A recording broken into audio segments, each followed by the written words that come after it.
नमस्ते दोस्तों, आप सब कैसे हो। आशा करती हूँ आप सब लोग बहुत अच्छे होंगे।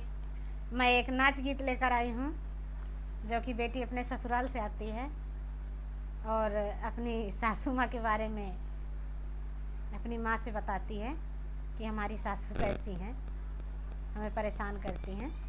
उसी पे ये गीत है, आप लोग सुनिएगा और सपोर्ट कीजिएगा। हमारी सासू बहुत कठोर हमारी अम्मा हो, हमारी सासू बहुत कठोर हमारी अम्मा हो, कठोर हमारी अम्मा हो, कठोर हमारी अम्मा हो। हमारी सासू बहुत कठोर हमारी अम्मा हो, हमारी सासू बहुत कठोर हमारी अम्मा हो।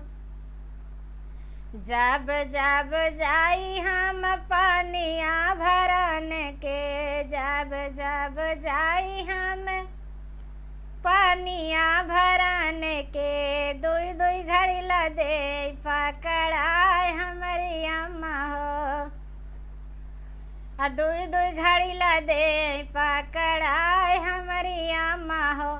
हमारी सासू बहुत कठोर हमारी अम्मा हो, हमारी सासू बहुत कठोर हमारी अम्मा हो।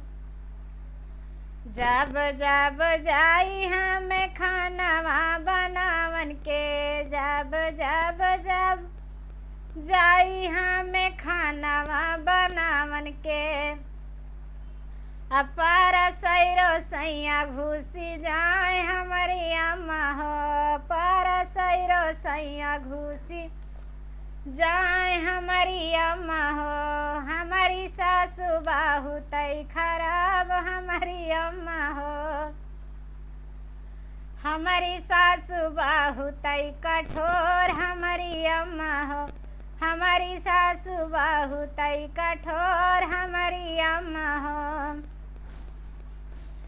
जब जब बैठी हम जवाना जवान के, जब जब बैठी हम जवाना जवान के, सूखी रोटी दे सारा काय हमारी अम्मा हो, सूखी रोटी दे थी परोस हमारी अम्मा हो। हमारी सासू बहुत कठोर हमारी अम्मा हो, हमारी सासू बहुत कठोर हमारी अम्मा हो।